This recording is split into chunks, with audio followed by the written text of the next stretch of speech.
كنت وانا من سنة بابا كنا جنرال كاكولمي تكنولوجي معناته waxaan u bilaabanayso koorsadaynii ahayd HTML HTML maxaa la dhahaa HTML waa waxa lagu dhiso website-yada sida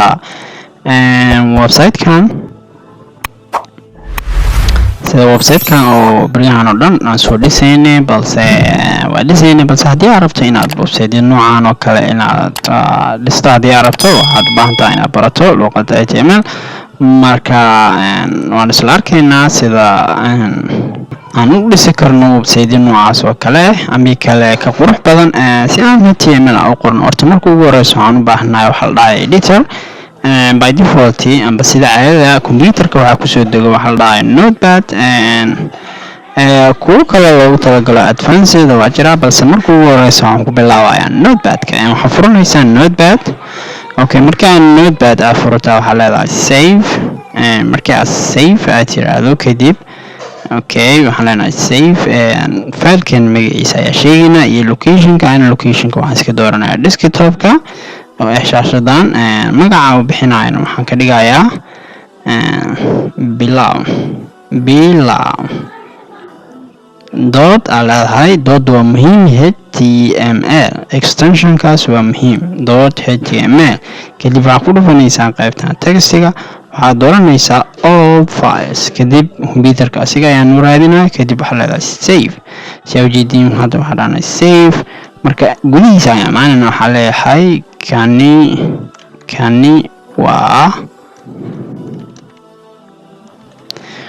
kani waa website-kii ugu horreeyay kadibna waxaa leedahay save oo control s ambi kale waxaa dhici kartaa save oo meeshaas balse waxaa fudud inaad control s riixdo kadib waxaa raadinaynaa aniga waxaa ku seeftay desktop-kaygana waa kana fileka sida ujeediin waa kana kadib sida ujeediin wuxuu ii qaatay chrome oo qaatay haddii oo chrome ku weysan fileka ayaa raadinaysaa kadib waxaad tegaysaa qaybtan oo open web kadibna waxaa ku dooranaysaa chrome haddaad rabto internet explorer microsoft edge wax alaaliyo waxaa rabto ayaa ku dooranaysaa balse hadda by okay sidaa ujeediin hadda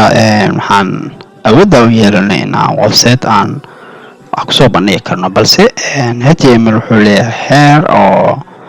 raaco si macnaha wax alaali iyo wixii aan qorayno aan hadhow aan wax ugu bedeli karno kuwaasoo qaab organized ama qaab la habeeyey marka balan aragno kan hadda sidiisii waan ku dhaafi karnaa ambay kale aan iska tiro marka ugu horeyso waxaa ku bilaabaysaa horta versionka HTML versiono badan ayuu leeyahay hadda HTML5 ayaa waxaa last version marka waa kaasa versionka ugu dambeeyey oo hadda socdo markaas ayaan isticmaalaynaa waxaa leedahay doctype HTML doctype HTML wuxuu macnaha enginekeena browserkeena u sheegayaa versionka isticmaalan inuu yahay version 5 kaliya muhiimadiisa waa intaas wuxuu sheegayaa versionka isticmaalan waxaan rajeynaa inay la fahanteen xoogaa farta aan waaweyneyna away format fonty farta wax yar waaweynaa si aad aragtiin jamiili xamala ka dhigaa okay yeah kadib waxaan furaynaa rootkeeni rootka waa HTML kadibna waa kana taggeena waa kana waa furnay waa HTML kadibna waxaan xiraynaa taggan si aan xirno taggan waxaa backslash kadibna HTML kadibna waa xiraysaa okay kan waa rootkeeni asiga waa rootkeeni waa containerkeeni oo dhammaan waxa alaalay iyo wixii HTML noo soo socdo waxay dhexgeli doonaan qaybtan okay waxay dhexgeli doonaan taggan waa HTML kadib ayaa waxaan furaynaa headka waa qaybtan wax alaalay headka waa hadda waa advanced headka ma gaarin wax alaalay iyo wixii inta ku jirana waa body waxaan la qaybtan waa body HTML ka dhanba labadaas ay ku weeyaan qaybtan waa body qaybtan waa headki wax alaali iyo wixii aan arkayno oo dhan waxay galayaan boodiga. wixii alaali iyo wixii searchingka oo isticmaalaya keyboardka iyo authorka iyo waxa qofka soo qoray iyo viewportiga iyo waxyaabahaas dhan qaybtaas ay galayaan. laakiin waa arki doonaa hadda muhiimadeena ama waxa xoogga aan saarayno waa boodiga. marka waxaa furaysaa tag oo headka waxaa la shift m kan ku xigta waa comada shift comma aleeda kadib waxaa leedahay head kadib waa kaasa kadibna waa xiraynaa taagana xiraynaa backslash idan waxa waaye waxay ku xigtaa comada waxa ku soo dot waxa ku soo kadib calaamadaas okay kadibna waa xiraynaa head. okay headkayna waa kana indentationkana spaceska waa inuu qaabkan noqdaa si uu noqdo wax la aqri karo. kadib waxaan furaynaa body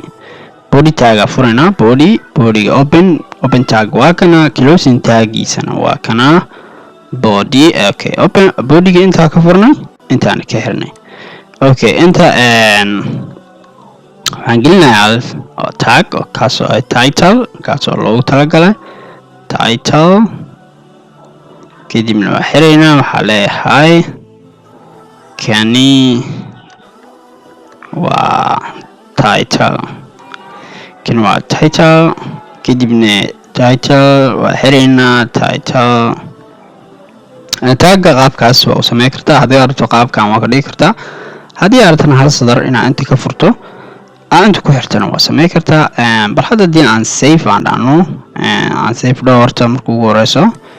control s ambi kale waxaa raaci kartaa meeshaan save. okay bal refresh adaan soo jeedin inta xasoo koray title kani waa title soo jeedin headka asiga wuxuu qaabilsan yahay qaybtan qaybtaas.